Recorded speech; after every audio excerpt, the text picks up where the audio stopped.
Hello my YouTube family, কেমন আছো তোমরা সবাই? আশা করছি তোমরা সবাই খুব ভালো আছো আর আমিও খুব ভালো আছি। আজ আমি একটা নতুন রান্না করতে চলেছি। নতুন না, যেহেতু অনেকে করেছে আমিও করেছি, বাট আমার মনে হচ্ছে আজকে আমি প্রথম এখানে পোস্ট করছি এই রান্নাটা। তো তোমরা দেখে বুঝতেই পেরেছো নিশ্চয়ই, এটা হচ্ছে কচুরলতি। আজকে আমি চিংড়ি মাছ দিয়ে কচুরলতি করব। তো দেখো এইখানে আমি চিংড়ি মাছে নুন হলুদ মাখিয়ে ভালো করে মাখিয়ে নেব। আর এখানে কাতলা মাছ দেখতে পাচ্ছ, এটাও আমি একটা পাতলা করে ঝোল করব, তো সেটাও আমি নুন হলুদ দিয়ে মাখিয়ে নিয়েছি। এই যে দেখো মাছের পিসগুলো দেখে বুঝতেই পারছো তোমরা, একদম বড় বড় সাইজ।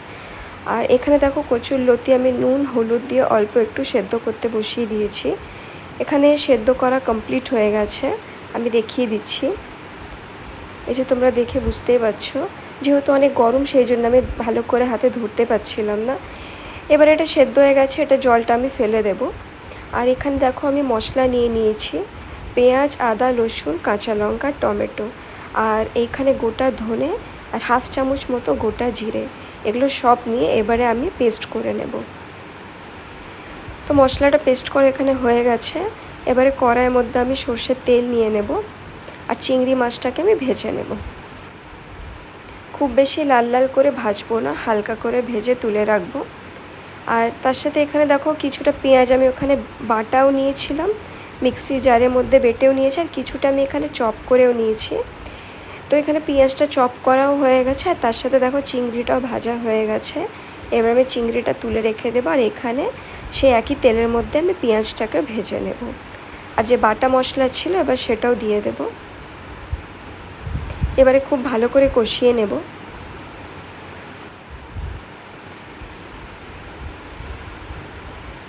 এবারে কিছু গুঁড়ো মশলা দিয়ে দেব, হলুদ গুঁড়ো দিয়ে দেবো, লঙ্কা গুঁড়ো দিয়ে দেবো, আর অল্প একটু নুন দিয়ে দেবো। যেহেতু আমি এখানে ধনে আর জিরে গোটা দিয়েছিলাম, সেই জন্য আমি এখানে পাউডারটা ইউজ করব না।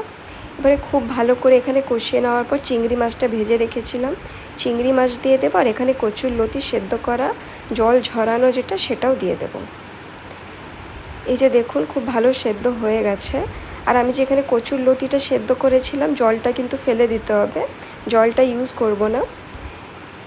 এবারে দেখো খুব ভালো করে লো ফ্লেমে রেখে আমি কষিয়ে নিয়েছিলাম আস্তে আস্তে করে ঢাকা দিয়ে। এবার এখানে দেখো কচুরলতিটা পুরোপুরি কমপ্লিট হয়ে গেছে, একদম শুকনো শুকনো করে আমি নামিয়ে নিয়েছি। দেখতে কীরকম হয়েছে আমাকে অবশ্যই তোমরা কমেন্ট বক্সে লিখে জানাবে।